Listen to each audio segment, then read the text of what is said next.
Hello, welcome to Virgo Philippines. So, ito yung reading natin for Virgo, Sun, Moon, Rising, Venus, Jupiter, Virgo.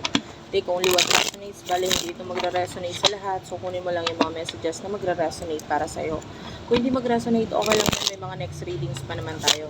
Check mo na lang yung ating other videos. And of course, be sure naka-follow kayo, naka-subscribe kayo dito sa channel na to. And dun sa ating Facebook page, Madam P, yung ating TikTok, Unipre, Unicorn Princess Tarot. Follow nyo ko dyan, guys. So, let's start. This is for the sign of Virgo. By the way, kung may maingay sa background ko, pagpasensyaan mo na lang, hindi ko po makokontrol yung ingay na yun. Let's start what we have here for the sign of Virgo. Sun, Moon, Rising, Venus, Jupiter, Virgo. General love reading to, guys, ha. Sa mga gusto magpa-personal reading, punta na lang kayo sa Facebook page. Ayan, may admin ako mag-a-assist sa inyo. Diyan kayo mag-inquire. You do have your messages. What's with the messages? Clarify lang natin. What's with the messages? Hindi ko ito kukunin. Masyado marami. You do have your patterns, toxicity, forming. Okay, so sa nakikita natin dito, yung iba sa inyo pwedeng may mga message through your dreams, ha. Check nyo yung dreams nyo. Kailangan nyo yung parang anong tawag dito? May mga sign and symbol doon na kailangan mong hanapin yung meaning niya na maaaring ito ay message para sa'yo. Okay? So, you do have your toxicity. Yung iba sa inyo, may mga paulit-ulit na nangyayari sa buhay mo ngayon. And, although nakikita natin kung gaano kakatibay dito with the structure, kasi pwedeng, syempre, paulit-ulit na nangyayari. So, natututunan mo na kung paano ang dapat mong gawin dito kasi ilang beses mo na siyang na-experience, although medyo iba-iba yung kwento niya. Pero nandun yung, dahil sa paulit-ulit na pangyayaring ito, alam mo na kung ano yung dapat mong gawin dito. Okay? So, this could be something na pwedeng may kinalaman sa mga gusto mo na parang kumbaga hindi mo siya ma-accomplish or hindi mo siya makuha kasi may mga paulit-ulit na nagiging struggle sa'yo. Maybe regarding your career. So anyway, sino yung person nakakonect mo pagdating sa love? Person nakakonect mo pagdating sa love. The person that you're dealing with, you do have your air sign and deception. Medyo lakasan ko lang yung boses ko, guys, ha. Tsaka ilapit ko na lang yung mukha ko kasi medyo maingay talaga sa background ko ngayon. You do have your chemistry. So this could be a person na maraming connections sa inyo. Like pwedeng dati na itong naging kakonect mo. And lagi ka nasa isip nitong person na to. You know, the air sign is here. Gemini, Libra, Aquarius energy. So nakikita natin kung gaano ka lagi nasa isip nitong person na to. Medyo natitempt na siya na makipag-connect or communicate sa'yo. So, I feel like yung iba sa inyo walang communication, walang connection, pero natitempt na siya eh. Parang gusto niya magparamdam, gusto niya makipag-communicate, makipag-connect. And I don't know ba't natitempt. So, yung iba sa inyo pwedeng may dahilan kung bakit pinipigilan niya or kung bakit walang connection or communication sa inyo.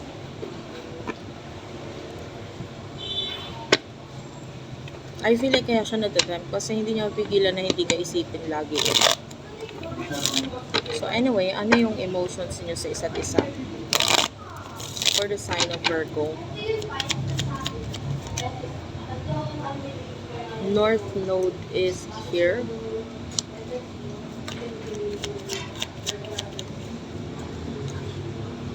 Followed by growth. Anyway, from time to time, ipopost ko yung video na hindi na ako makakapagpaalam nun kasi yeah. Anyway. North Node. This could be your soulmate, twin flame connection yung nakukuha natin dito and pwedeng siya yung nagbibigay ng growth sa'yo. Somehow, you do have here attraction. So, malaki yung attraction mo dito sa person na to, gustong gusto mo siya.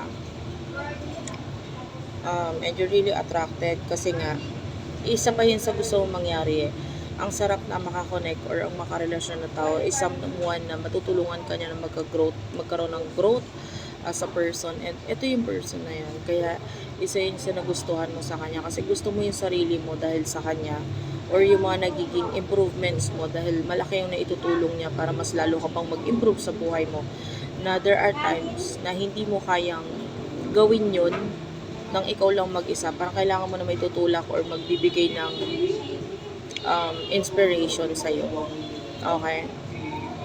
So, emotional person ito for you.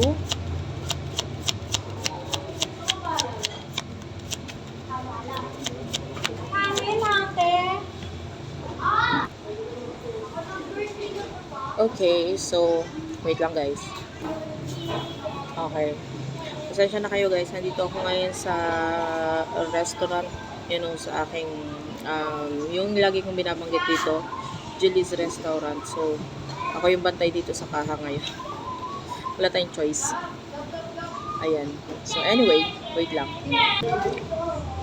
Ayan, sorry about that guys. So, pag may nagbabayad, medyo lang ako. Ipopost ko lang. Papasensya nyo na talagang wala akong choice kasi doon sa pinaka-pwesto ko talaga kung saan ako nagre-reading, maingay din eh. Anyway,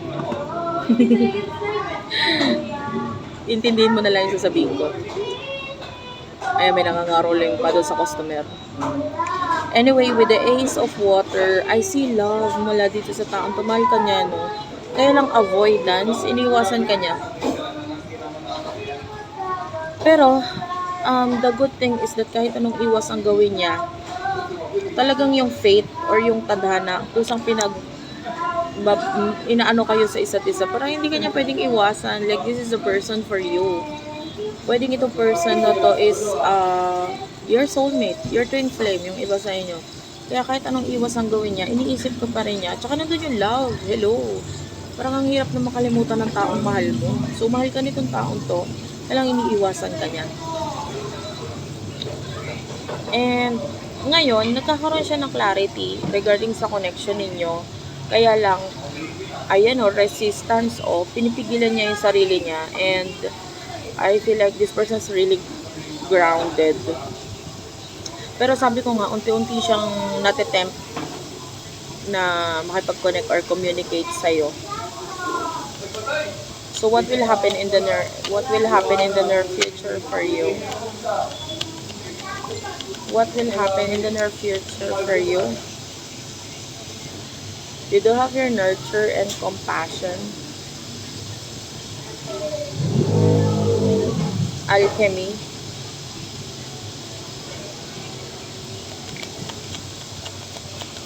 In the near future for you. Party and truth.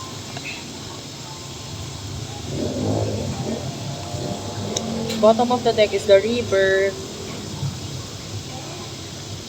Anyway, nakikita natin dito with the nurture and alchemy. Etong person na to parang, ay ikaw pala to, sorry.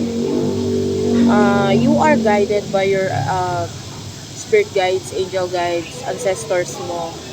So, eto, dahil dito, mas nakikita natin yung pagpapahalaga na gagawin mo sa sarili mo. Like, you will nurture yourself, focusing sa sarili mo, which is good. I feel like, alam ko nung matatang ka, malakas ka talaga, pero mas magiging malakas ka pa in the near future.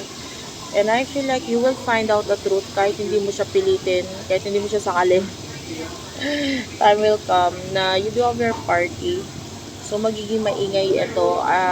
Itong pakikipag-usap or pagsabi sa'yo ng person na to regarding sa kung ano yung nangyari sa kanya. And I feel like pati emotions kasi you do have your rebirth, which is winter.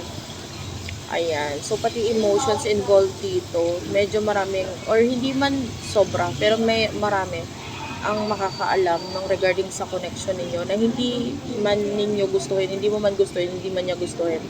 Pero walang makakapigil dito sa gawa ng ingay dito sa connection na to, nakikita natin na marami ang may intriga, kumbaga, makikialam. And this person will tell you the truth eventually. Pero, of course, hindi ko sinasabi mag-expect ka kasi ang nakukuha lang natin dito, once na dumating yung point na ito, ikaw nandun na sa point na hindi ka na para mag-expect talaga or naghahapon dito sa person na to or nag-iisip sa kanya. Kahit nga pag-iisip, wala na masyado eh.